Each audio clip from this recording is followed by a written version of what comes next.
Selamat datang saudara-saudari. Semalam kita belajar mengenai pencurahan Roh Kudus sudah diramalkan. Ya. Dan Roh Kudus ini, Roh Kudus Allah akan ada di dalam kita bila kita percaya. Dia akan bersama kita selama-lamanya. Ya. Nombor 2 kita mau belajar adalah yang dikatakan Mesaya. Ya, Mesaya, Tuhan telah janjikan Mesaya untuk datang dan apa berlaku. Adakah dia sudah datang? Ya, kita melihat dalam Yesaya bab 42 ayat 1. Yesaya 42 ayat 1 berkata, Tuhan berfirman, inilah hamba aku, yang telah aku kuatkan, seorang yang telah aku pilih, dan yang menyenangkan hati aku. Kuasa aku telah aku kurniakan kepadanya, dan dia akan membawa keadilan kepada setiap bangsa. Ya, ini Allah Bapa berkata, dia akan mengutus satu hamba Tuhan, iaitu Mesaya. Siapa Mesaya ini? Ya, siapa Mesaya ini? Dalam Yesaya bab 61 dia berkata, kuasa Tuhan Raja ada pada aku. Dia telah memilih aku dan mengutus aku untuk mengkabarkan berita baik kepada orang miskin, untuk memuliakan orang yang hancur hati, untuk mengumumkan kemerdekaan kepada orang tawanan dan membebaskan kepada orang di dalam penjara. Ya, bila Yesaya menulis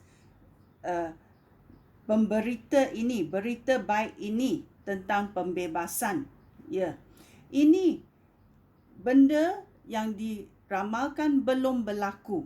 Bila dia berlaku? Dia berlaku 700 tahun selepasnya. Dan apabila Yesus datang ke dunia ini, ya, dia membaca ayat Yesaya di dalam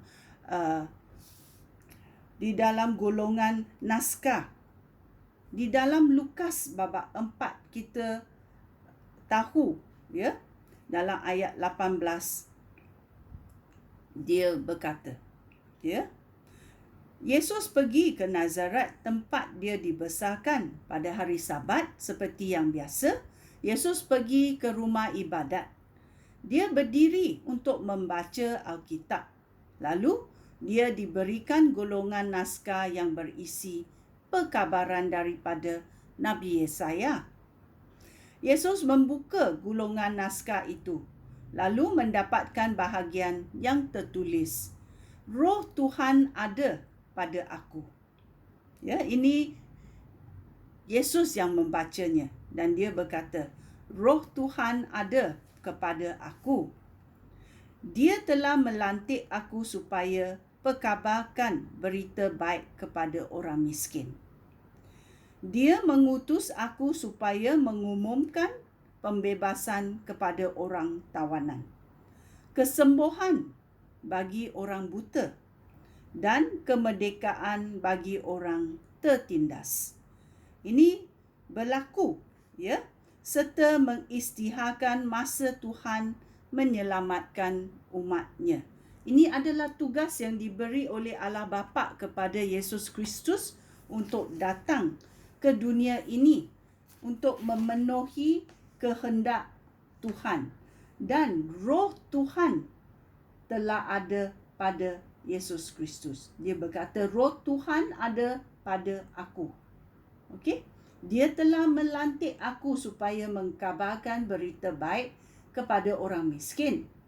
Dia mengutus aku supaya mengumumkan pembebasan kepada orang tawanan, kesembuhan bagi orang buta, dan kemerdekaan bagi orang yang tertindas, serta mengisytiharkan masa Tuhan menyelamatkan umat-Nya. Ya. Ini sudah terjadi, ya. Apa yang diramalkan oleh Yesaya 700 tahun bila masa Yesaya berada di dunia ini, dia sudah meramalkan bahawa Tuhan Allah Bapa akan memberi seorang Mesaya, ya, dan ini sudah berlaku. Yesus Kristus datang untuk menjadi penyelamatan manusia, ya. Ini sudah berlaku. Roh Tuhan ada pada Yesus Kristus bila dia melaksanakan apa yang dimahukan oleh Allah Bapa, ya. Ini tertulis semua dalam ayat Tuhan. Bukan saya buat aja. Ya, kita belajar bersama-sama supaya kita faham kerja Roh Kudus, mengapa Roh Kudus datang untuk apa kerja Roh Kudus itu. Ya, kita faham dalam ayat Tuhan bahawa Roh Kudus ada pada Yesus Kristus pada masa dia datang. Ya. Sekian, terima kasih. Shalom.